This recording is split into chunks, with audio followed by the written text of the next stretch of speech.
Muito obrigado. Muito boa tarde a todos. Eu queria agradecer à Comissão das Pescas este convite que nos faz e dizer que é sempre com prazer que aqui voltamos. Independentemente do que venha a ser o resultado desta reforma, uma coisa não poderemos dizer, é que a Comissão de Pescas e de Agricultura do Parlamento Português não acompanhou todo este processo. Nós já aqui estivemos em diversas ocasiões, quando do Livro Verde, depois quando foram conhecidas as propostas da Comissão Europeia e agora nesta fase. Acho que tem sido um bom acompanhamento que a Assembleia da República tem feito a este processo. Eu permitia-me, até tendo em conta as intervenções que ouvimos até agora, eu creio que há duas notas que saltam à vista. Uma, nós tivemos um primeiro painel muito diversificado, tivemos a Federação dos Sindicatos representada, uma associação de pequenos de armadores da pesca artesanal, uma associação de armadores das pescas industriais, uma organização não governamental para a área do ambiente e uma primeira nota que eu creio que se destaca é, apesar desta diversidade, o consenso que há, quer relativamente à crítica a aspectos fundamentais do que tem sido a política comum de pescas da União Europeia e, por outro lado, algum consenso também que há relativamente a aspectos essenciais do que deveria ser uma política de pescas alternativa a esta. E isto creio que é singular, é digno de registro e confronta muito claramente com outra coisa, que era a segunda nota que queria deixar, que é a oposição entre este consenso que existe no plano nacional e o que são a persistência das políticas europeias e, fundamentalmente, o que é aquilo que podemos já ver, independentemente do processo estar ainda em discussão, como foi dito, e eu vou dizer já alguma coisa sobre isso também, mas aquilo que podemos já ver, ou antever do que vier a ser a conclusão desta reforma, há uma oposição clara entre o que são as preocupações, os anseios, as necessidades identificadas pelo setor em Portugal e o que é o caminho que a política comum de pescas se prepara para trilhar. Isto tem que ver com uma coisa que eu queria, pela qual eu gostava de começar. Em jeito de introdução, mas creio que se apenas pudesse falar de uma coisa hoje, falaria seguramente disto. Que tem que ver com o enquadramento institucional em que esta reforma está a ser discutida e decidida. O António Cabral referiu-se já de alguma forma a isto. Esta é a primeira reforma da política comum de pescas que está a ser discutida com o Tratado de Lisboa.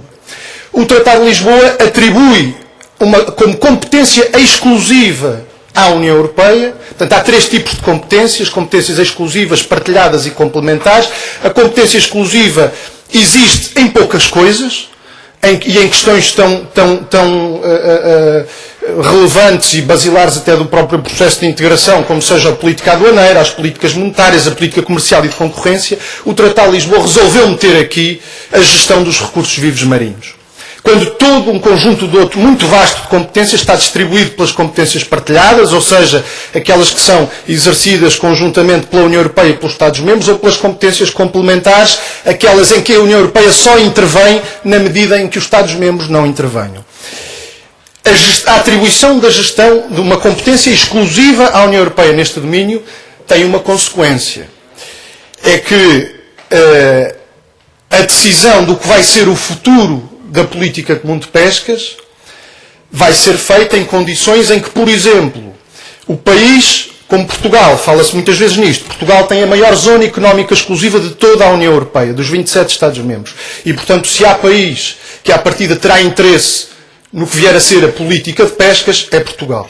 Apesar disso, este país, que tem a maior zona económica exclusiva de toda a União Europeia, vai ter um poder decisório nesta reforma, que anda à volta dos 2% dos votos no Conselho e um pouco mais no Parlamento Europeu, 3%. Isto admitindo que todos os lugares são utilizados em defesa do interesse nacional e sabemos também que há sempre entendimentos diferentes disso e o resultado das votações que o Cabral ali mostrou também o evidencia, mas este é o peso decisório que um país como Portugal terá no que vier a ser o futuro da política comum de pescas. Países que ou não têm frota de todo, ou que têm uma frota hoje residual, terão um peso decisório 2, 3 vezes, em alguns casos 4 vezes superior ao peso que Portugal vai ter. E, portanto, esta é uma questão essencial e que o António Cabral disse que houve toda aquela movimentação a quando do Tratado de Lisboa. O PCP foi dos partidos foi um partido que esteve contra o Tratado de Lisboa,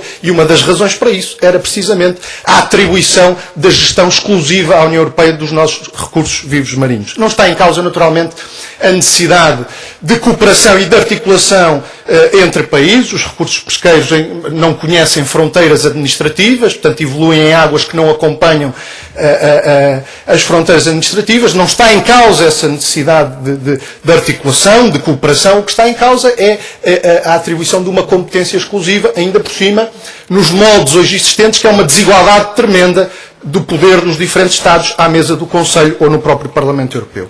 E, portanto, há, do nosso ponto de vista, necessidade imperiosa de rever este enquadramento institucional. Agora que se fala em revisões do Tratado de Lisboa, é bom que não se esqueça, e julgo que o setor tem um papel importante aqui, a necessidade imperiosa de rever este enquadramento institucional, de retirar os recursos, a gestão dos recursos vivos marinhos como uma competência exclusiva da União Europeia, sem o que nós poderemos no futuro continuar a vir para aqui verberar, reclamar de decisões que não têm em conta as especificidades dos diferentes países, as especificidades dos recursos, das frotas, das artes de pesca, etc. Não valerá de nada, continuaremos a decidir com este enquadramento profundamente desfavorável a países como Portugal. Bom, olhando para a reforma e para os três pilares principais da reforma, o Regulamento Base, o Fundo Europeu das Pescas e o Regulamento da OCM. A Maria do Céu Patrão Neves já já fez aqui um ponto de situação mais ou menos detalhado sobre a discussão que está a ser tida em torno destes três regulamentos. Em relação ao Regulamento Base da PCP, portanto, se quiserem, o mais importante dos três, o mais importante instrumento legislativo para o futuro da política comum de pescas. O resultado final, neste momento está em fase de discussão, como foi dito, o resultado final é, como em muitas outras coisas, profundamente condicionado pela proposta inicial da Comissão Europeia. E essa proposta inicial, em traços muito gerais, continuava a apontar para uma gestão centralizada da política de pescas, a gestão que tem prevalecido nos últimos 30 anos, apontava alguns objetivos ambientais, mas era marcada pela ausência de objetivos económicos e sociais, por uma ausência de um tratamento específico da pesca de pequena escala, e por uma alteração do modelo de gestão com a introdução das tais concessões de pesca transferíveis. O PCP interveio neste debate fazendo cerca de meia centena de propostas de alteração, sendo que assim as mais importantes prendiam com uma forte centralização da política comum de pescas, medidas que permitissem a tal gestão de proximidade, com a descentralização para os níveis nacional das decisões, de um grande conjunto de decisões, das decisões para executar objetivos de caráter geral acordados ao nível comunitário, mas que depois todas as decisões fossem transferidas para um nível nacional.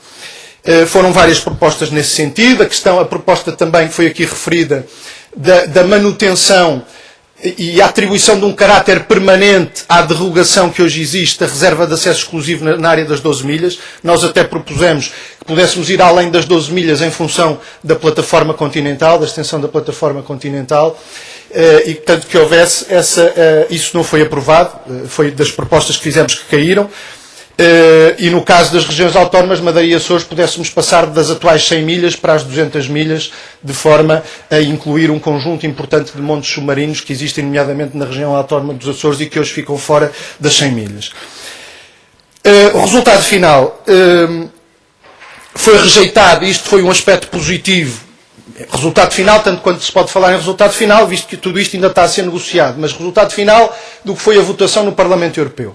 Foi rejeitada, e isto é para nós o aspecto mais positivo, a imposição das concessões de pesca transferíveis. O António Cabral não referiu isso, mas é importante dizer-se que o que estava proposto era impor com caráter obrigatório um regime de concessões de pesca transferíveis em todos os Estados-membros, sendo que hoje não é nada impede que o Estado-membro que o entenda, e alguns têm-no feito, instaurem esse sistema. O que conseguimos derrotar, e creio que foi muito importante, foi a intenção da Comissão de tornar obrigatória, de impor em todos os países esse sistema de concessões de pesca transferíveis, que tem, nós já falámos em vários dos seminários anteriores, nas enormes perigos e desvantagens de um sistema desse tipo. Não vou, até porque não tenho tempo, voltar a isso. Tem que ver sobretudo com uma fortíssima concentração da atividade nos operadores mais poderosos do ponto de vista económico e financeiro, com prejuízos tremendos para a pesca de pequena escala, que tem em Portugal uma prevalência fortíssima, como sabemos. Portanto, este foi o aspecto mais positivo, mas, no essencial, continuamos com a mesma gestão centralizada, perigos potenciais que decorrem daquilo que foi aprovado no Parlamento Europeu e que está agora a ser discutido. Já aqui se referiram alguns deles, as questões relacionadas com as rejeições, é um desses perigos. Discutir um problema como as rejeições, ou implementar uma proibição total de rejeições neste quadro institucional de que eu há pouco vos falei, é um risco tremendo. Evidentemente que não está em causa, e o próprio setor reconhece isso, a necessidade de pensarmos em medidas, muitas delas até que passam, como foi dito pela Filipa, por outras medidas de valorização do pescado e que permitam reduzir as rejeições. Aliás, o Sindicato das Pescas do Sul, e creio que depois poderão falar nisso no debate, tem um exemplo notável, absolutamente notável, do que é um trabalho em prol da rejeição de rejeições, que se deparou, que teve já o resultado prático de impedir toneladas de rejeições que eram feitas, nomeadamente de cavala, mas que se deparou, apesar do voluntarismo e do empenho que quer o setor, e estamos a falar sobretudo de pesca artesanal, quer o próprio sindicato, posto neste projeto, se deparou logo com imensas dificuldades, e dificuldades essas que nos transportam para a discussão do futuro Fundo Europeu das Pescas, e já lá vamos. Mas esta questão das rejeições, de facto, tem que ser... É muito diferente implementar uma política de redução ou eliminação de rejeições numa pescaria dirigida, que caracteriza as pescas do Norte, dirigida a uma ou duas espécies, ou numa pescaria multiespecífica. E, portanto, impor esta proibição neste quadro institucional profundamente desfavorável pode trazer prejuízos muito grandes, e foi há pouco tempo, na última sessão plenária, votado até um projeto piloto que diz respeito a um mar do Norte, uma zona pequenina, ali relativamente circunscrita, mas que serve assumidamente de ensaio para o que vier a ser a proibição depois geral de todas as rejeições, e aparecem lá coisas como sistemas de vídeo, instalação obrigatória de sistemas de vídeo nas embarcações e por aí adiante. Portanto, isto como alerta para o setor, tendo em conta até que esta discussão está em curso, nomeadamente no Conselho, e portanto é fundamental que haja da parte do governo português esta percepção clara dos riscos que aqui surgem.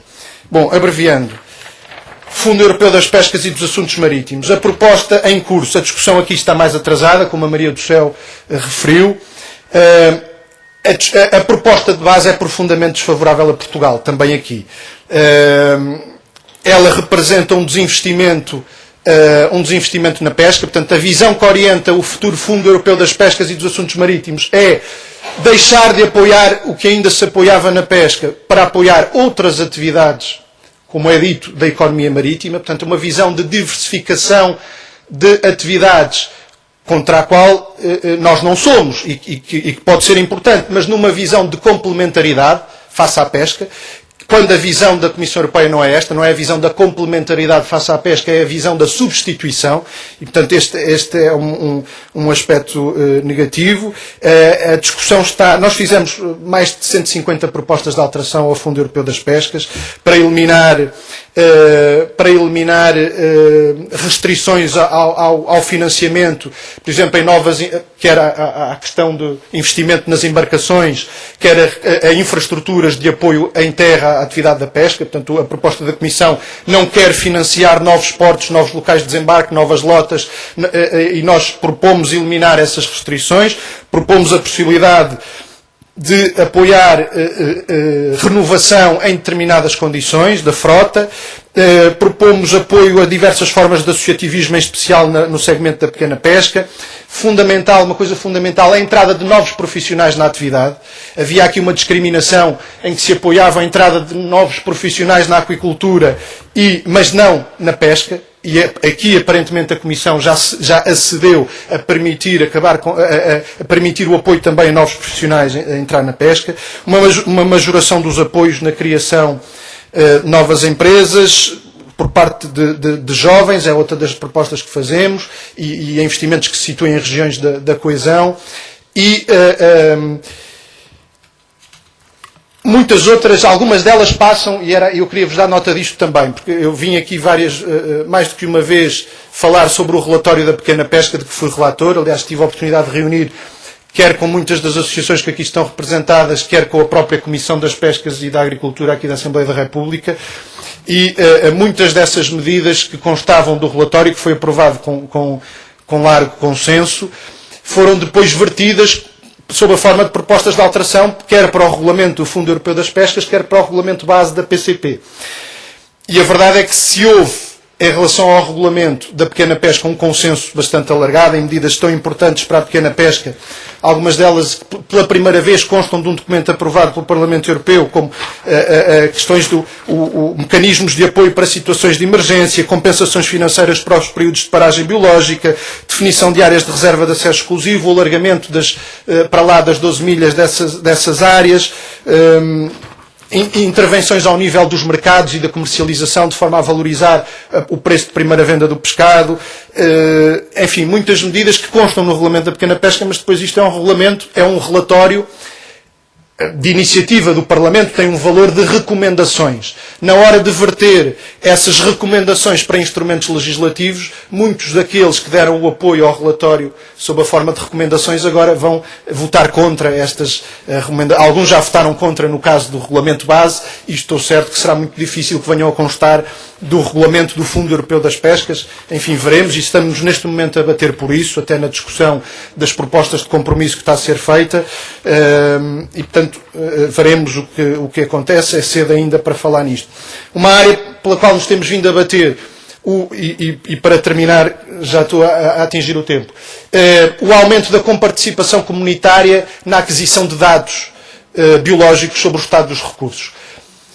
A mesma União Europeia, que chama a si a competência exclusiva na área da gestão dos recursos vivos marinhos, na hora de suportar os custos dessa gestão, atira uma grande parte desses custos para cima dos Estados-membros. Hoje há um financiamento máximo na aquisição de dados de 50%, financiamento comunitário máximo. A Comissão está a propor ir até aos 65% no máximo. Nós estamos a propor pelo menos os 80%.